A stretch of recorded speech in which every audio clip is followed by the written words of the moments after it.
Ce matin, j'aimerais qu'on puisse continuer notre série à travers les leçons de la loi. Ces vérités spirituelles qu'on devait retenir, qui nous viennent de la Torah, la loi de Moïse. Puis je veux vous rappeler que la Bible nous dit clairement concernant Israël et le peuple de l'Ancienne Alliance que ces choses leur sont arrivées pour servir d'exemple. Et elles ont été écrites pour notre instruction à nous qui sommes parvenus à la fin des siècles. Donc l'Ancien Testament, ce n'était pas principalement pour le peuple juif. Oui, nécessairement, la loi leur donnait les instructions, la loi leur donnait les prescriptions divines concernant leur culte et leur vie sociale.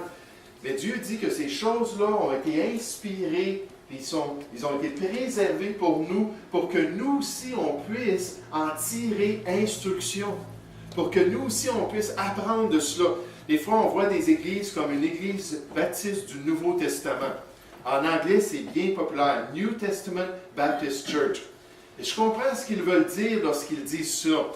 Mais j'espère que le pasteur ne va pas à l'extrême de dire qu'on doit se limiter à notre connaissance du Nouveau Testament. Parce que la Bible nous dit que toute écriture est inspirée de Dieu et utile. Et l'Ancien Testament, c'est le berceau du Nouveau Testament. C'est les vérités importantes qui nous aident à comprendre le plan de Dieu et la volonté de Dieu. Donc, j'aimerais qu'on puisse revenir encore à la loi de Moïse et qu'on puisse considérer l'aspect de la purification. L'aspect de la purification en Israël. Toutes les consignes, toutes les règles, tous les commandements qui avaient à faire avec la purification morale du peuple. Alors qu'ils devaient s'éloigner de toute souillure, de tout péché, de toute transgression des commandements de Dieu, parce que leur Dieu leur disait constamment « Je suis l'Éternel, je suis un Dieu saint, un Dieu pur, un Dieu qui désire que vous marchiez dans la pureté, comme moi je suis saint, je vous appelle de la même manière à être saint. » Lévitique 19 au verset 2. Nécessairement dans le Nouveau Testament, on va voir que ça se répète aussi. Puisque celui qui est saint, puisqu'il est saint, celui qui nous appelle, alors on doit nous aussi être saints dans toute notre conduite. 1 Pierre 1 au verset 15.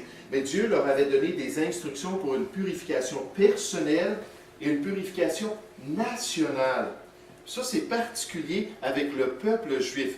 Il y avait des alliances et des promesses au niveau national en tant que descendant d'Abraham. C'était très important.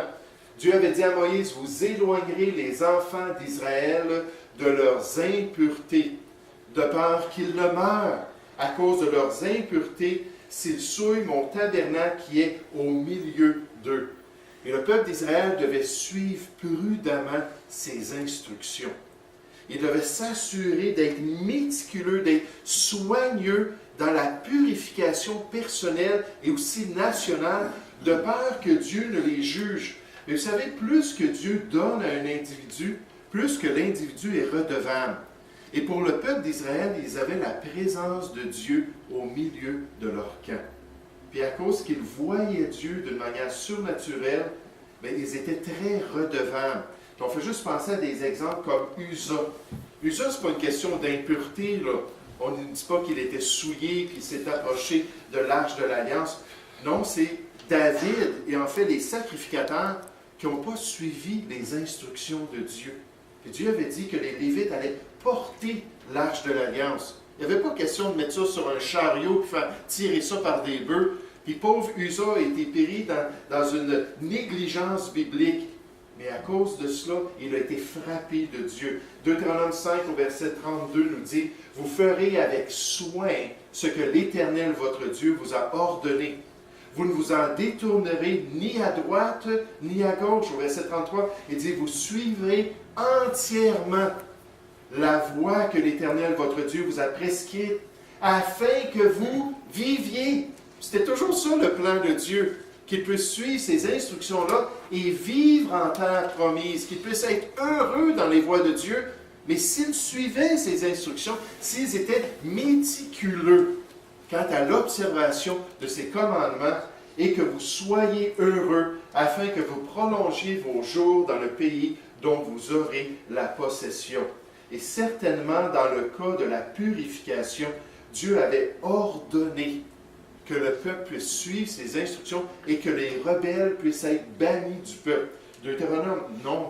Chapitre 5, verset 3, il dit « Hommes ou femmes, vous les renverrez hors du camp, afin qu'ils ne souillent pas le camp au milieu duquel j'ai ma demeure. » Donc, il y avait des instructions très sérieuses que le peuple d'Israël devait suivre. Puis on va juste en voir quelques exemples.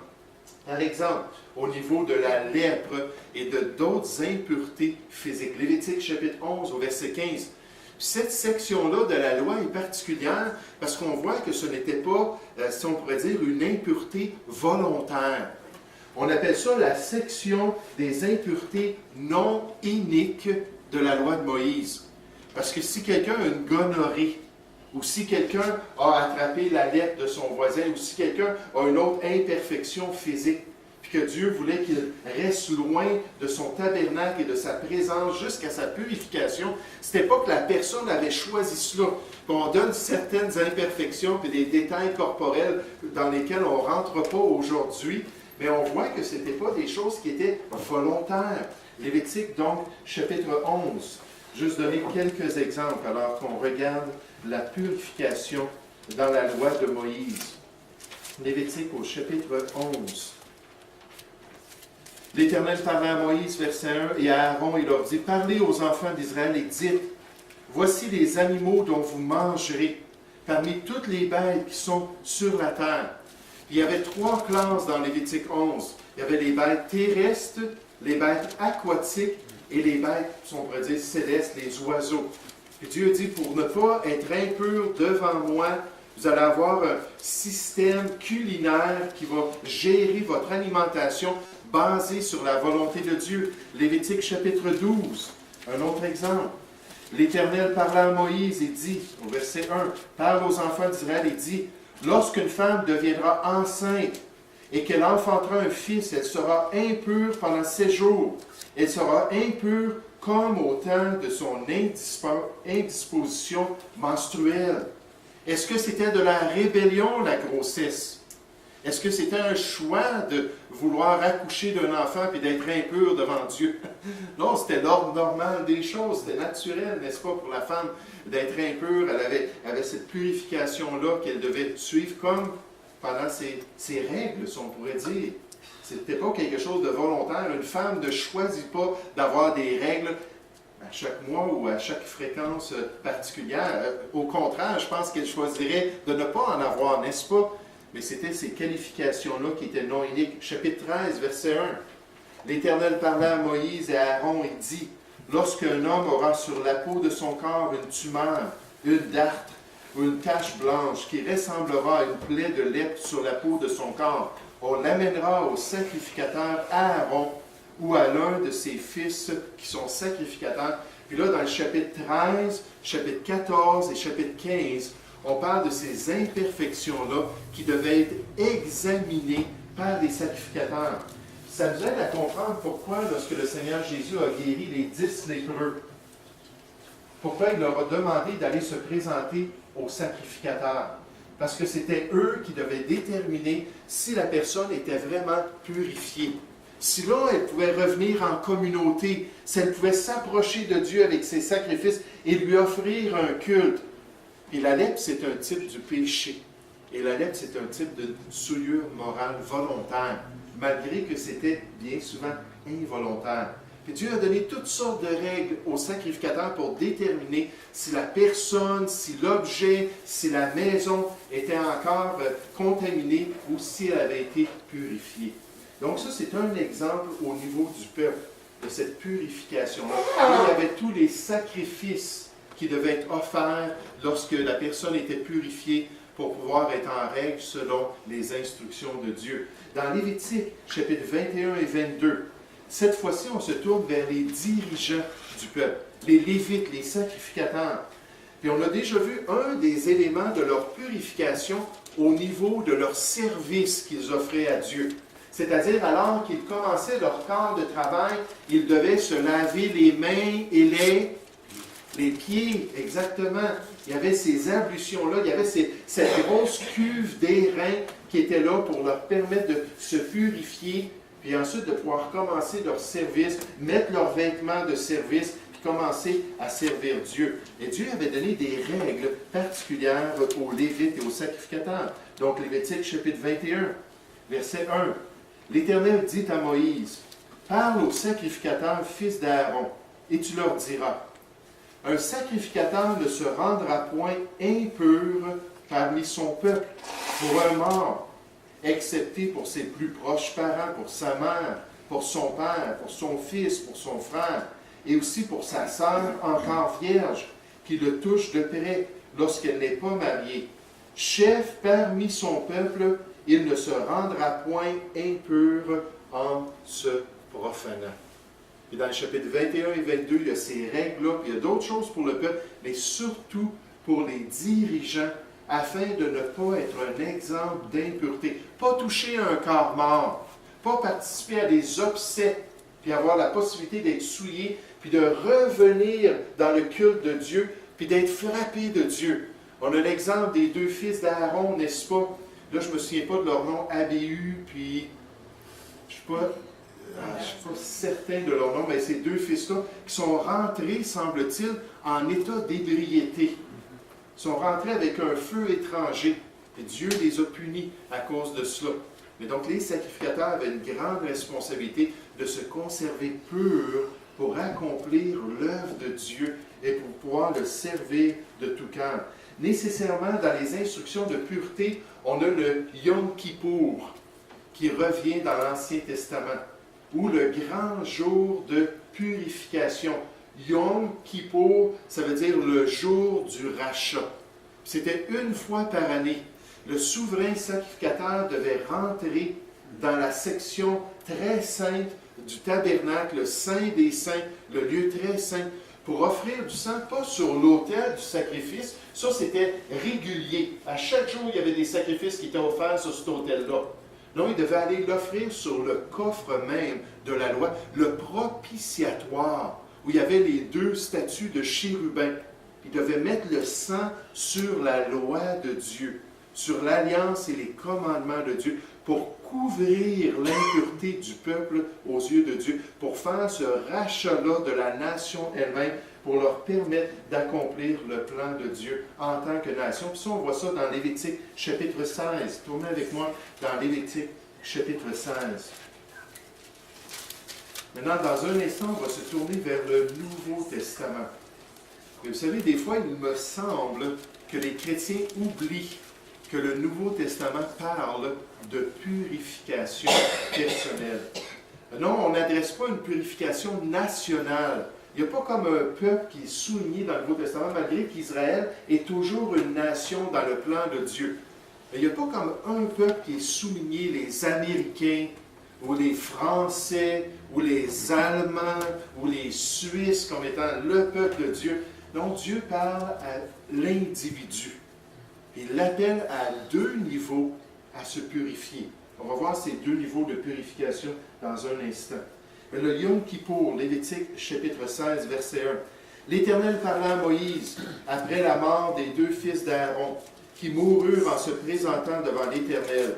L'Éternel dit à Moïse, « Parle à Aaron, afin qu'il n'entre pas en tout temps dans le sanctuaire, au-delà du voile, devant le propitiatoire, le coffre lui-même, qui est sur l'arche, de peur qu'il ne meure, car j'apparaîtrai dans la nuée sur le propitiatoire. Voici de quelle manière Aaron entrera dans le sanctuaire. Il prendra un jeune taureau pour le sacrifice d'expiation et un bélier pour l'holocauste. » Et là, on voit toutes les instructions concernant ce jour de purification, verset 29. « C'est ici pour vous une loi perpétuelle. Au 7e mois, le 10e jour du mois, vous humilierez vos âmes.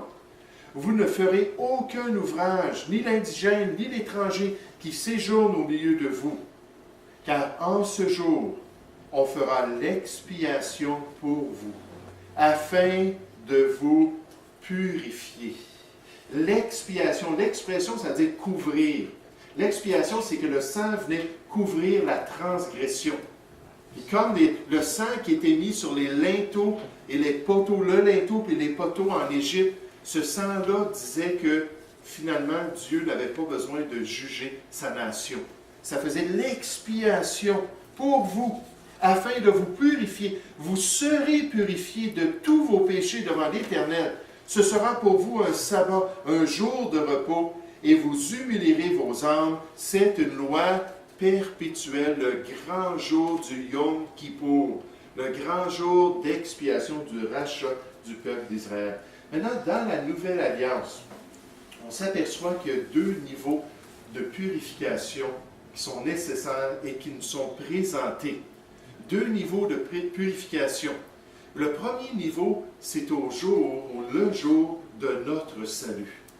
Le jour où on se tourne vers Christ, puis on se tourne vers son sacrifice, et qu'on lui demande de venir dans notre vie pour régler la question de nos péchés.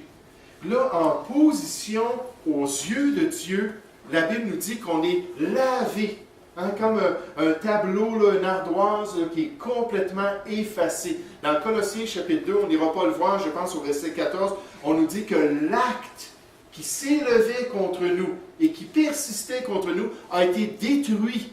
Cet acte-là, c'était le document légal qu'on amenait devant le juge lorsqu'on accusait quelqu'un. Puis quand le juge disait non, les accusations sont fausses ou ça a été démontré que ce n'était pas le cas ou quoi que ce soit, on détruisait l'acte, on détruisait le document. Et Jésus-Christ, par sa mort sur la croix, a détruit l'accusation qui s'élevait contre chacun de nous. Ça, c'est le premier niveau de purification. Puis en fait, c'est le niveau le plus important parce que c'est notre position avec Dieu qui en est affectée pour toute l'éternité. Regardez avec moi dans 2 Corinthiens chapitre 6. Ces deux niveaux de purification-là sont illustrés et imagés par le Seigneur Jésus dans Jean chapitre 13, lorsqu'il s'humilie pour laver les pieds de ses apôtres. Puis quand il le fait, on voit que les apôtres étaient un petit peu réticents, au moins Pierre était un petit peu réticent. Toi, le maître, il a enlevé sa tunique externe, puis là, il a commencé à prendre de l'eau, puis laver les pieds, puis c'était le plus médiocre des esclaves dans une famille qui faisait cela. Si on avait plusieurs esclaves dans une famille, l'esclavage, oui, dans les deux testaments, ça existait en Israël. Si on avait plusieurs esclaves, on choisissait vraiment le dernier esclave, puis c'était lui qui lavait les pieds. Donc, c'était vraiment une tâche là, qui était très ingrate, puis c'était pas quelque chose qu'on voulait faire. Là, le Seigneur Jésus s'humilie pour faire cela. Puis quand les apôtres ont vu cela, ils ont dit, toi, tu vas faire cela. Il a dit, oui, moi, votre Seigneur et votre Maître. Et vous allez être heureux si vous suivez mon exemple, si vous vous humiliez et que vous êtes vous-même des esclaves de vos frères. Vous êtes vous-même là, des serviteurs les uns des autres. Mais lorsque Jésus décrit le processus, il parle de se baigner le corps tout entier, puis le deuxième étant de se laver les pieds. Ça, c'est tellement une belle image, n'est-ce pas? Je sais qu'il y a du monde qui n'aime pas ça prendre des bains. Moi, je prends des bains quand je suis malade. Sinon, c'est une douche. Mais quand je prends un bain, là, je le sais, je me suis tout savonné, je me suis tout lavé. Là, j'ai le corps tout entier qui est propre. Là, je sors dehors, je sors plutôt de la chambre de bain, puis là, je commence à faire mes activités. Puis là, il arrive quelque chose, puis mes enfants me disent « Hey, papa, on s'en va jouer au volleyball dehors. » OK, il fait chaud, je reste nu-pied, je sors dehors, on joue au volleyball. Là, je rentre dans la maison, puis c'est drôle, peut-être un peu de sueur, là, mais tout mon corps est propre, à part mes pieds. Et dans les temps bibliques, c'était facile de salir les pieds. Ça, c'est les deux niveaux de purification. Premièrement, lors de notre salut. Dans notre position devant Dieu, on est entièrement pur. On est saint, on est juste, innocent de toute charge. Le document a été déchiré en Jésus-Christ.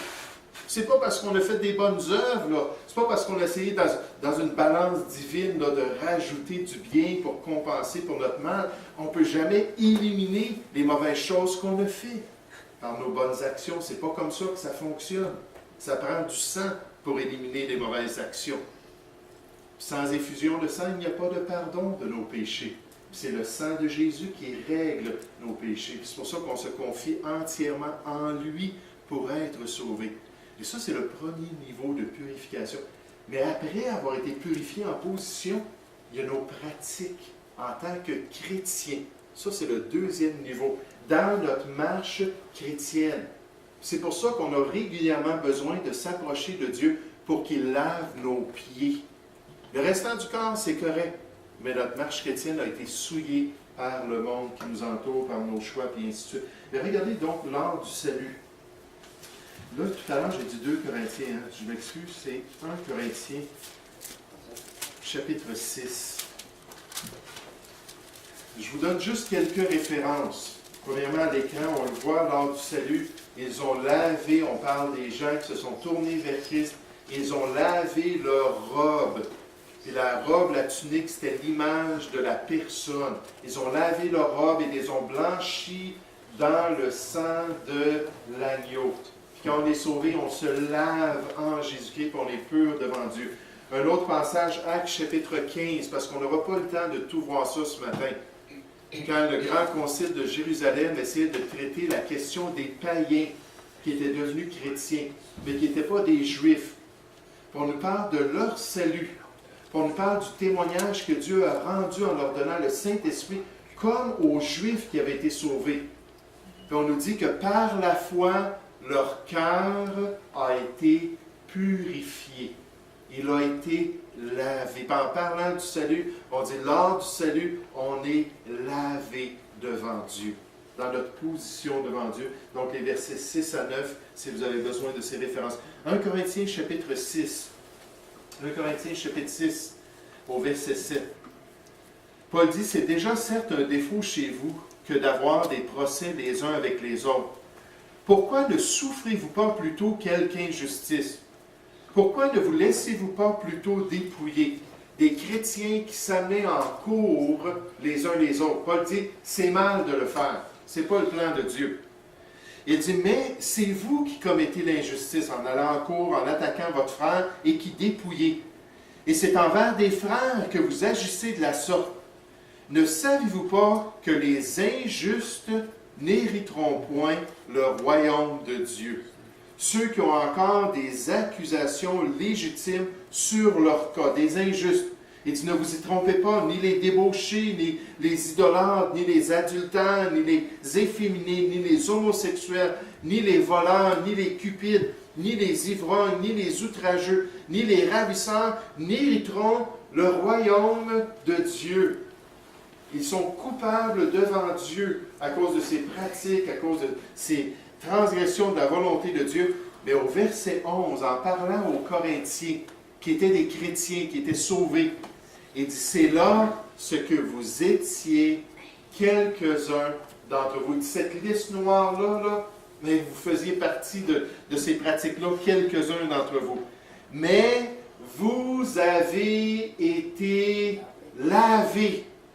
Dans l'original, c'est-à-dire le temps qui est complet dans le passé, c'est un fait historique. Vous avez été lavés, mais vous avez été sanctifiés, mais vous avez été justifiés au nom du Seigneur Jésus-Christ et par l'Esprit de notre Dieu. Puis là, on voit cette purification-là, lors de leur salut.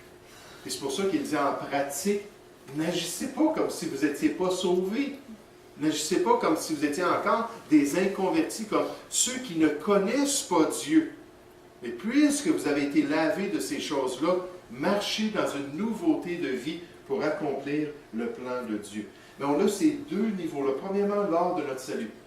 Mais une fois sauvés, dans notre marche de tous les jours, il faut veiller sur notre cœur.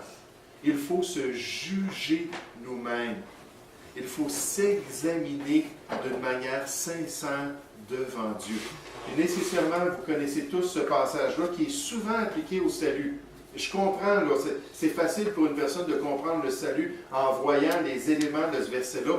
Mais dans le passage, ça nous parle dans 1 Jean chapitre 1 de marcher dans la lumière comme notre Dieu est dans la lumière. Ça parle à des chrétiens dans leur marche de tous les jours.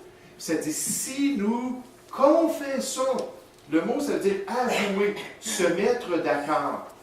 Si nous confessons nos péchés, il est fidèle et juste pour nous les pardonner et pour nous purifier de toute iniquité. Puis en tant que chrétien, quotidiennement, il faut demander au Seigneur, Seigneur, lave mes pieds. J'admets que je n'aurais pas dû parler comme cela. J'admets que je n'aurais pas dû penser comme cela. J'admets, Seigneur, que c'était contraire à ta volonté que j'agisse ainsi. Il faut être prêt à avouer des choses au Seigneur. Vous savez, ce qui est difficile, c'est quand on voit des gens qui ne sont jamais capables d'avouer des choses dans leur relation humaine, on se pose bien la question, est-ce qu'ils sont capables de l'avouer à Dieu? Les deux relations sont liées ensemble. Il y a des gens qui ne sont pas prêts à admettre, ne sont pas prêts à s'humilier, ne sont pas prêts à reconnaître. C'est la base des problèmes relationnels chez l'être humain. On est tellement endurci, on est tellement orgueilleux, qu'on ne veut pas admettre nos torts. C'est plus facile, en fait, de passer le tort à l'autre, n'est-ce pas? Puis d'accuser l'autre comme Adam le fait, en disant, Dieu, c'est la femme que tu m'as donnée. Ève a dit, Seigneur, c'est la créature que tu as fait. Ils avaient tous des excuses. Ils passaient le blanc. Et Dieu veut qu'on soit honnête devant lui. Regardez 2 Corinthiens, chapitre 6. 2 Corinthiens, chapitre 6. On pourrait regarder toutes sortes de passages dans les Écritures où la Bible nous parle en tant que chrétien, en tant qu'enfant de Dieu.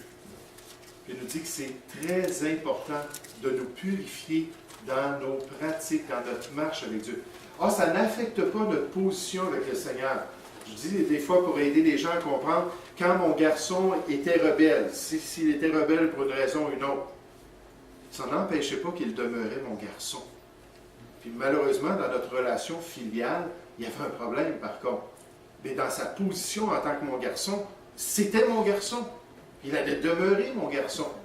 Mais Dieu, c'est la même chose en position, c'est réglé. Je leur donne la vie éternelle, ils ne périront jamais. C'est scellé en Dieu. On est pur devant lui. Mais dans nos pratiques, par exemple, on peut avoir des problèmes dans notre relation avec Dieu. Parce qu'on ne réalise pas qu'il faut être sensible. On ne réalise pas qu'il faut s'examiner. Il faut sonder la parole de Dieu pour s'assurer d'être pur devant lui.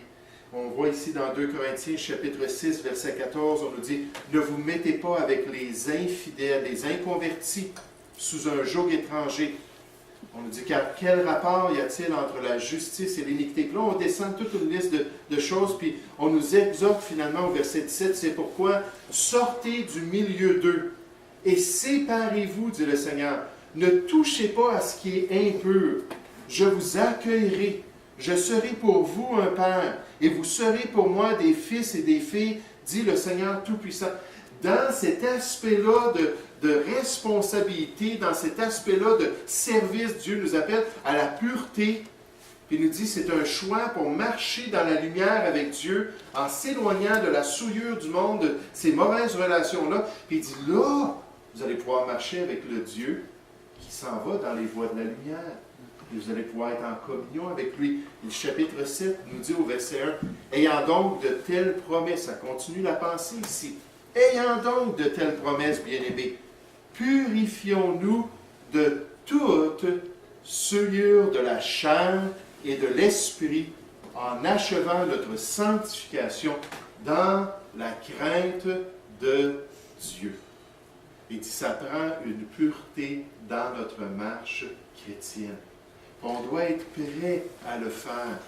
On doit être prêt à être sincère devant Dieu. On doit être prêt à reconnaître nos torts pour accomplir sa volonté.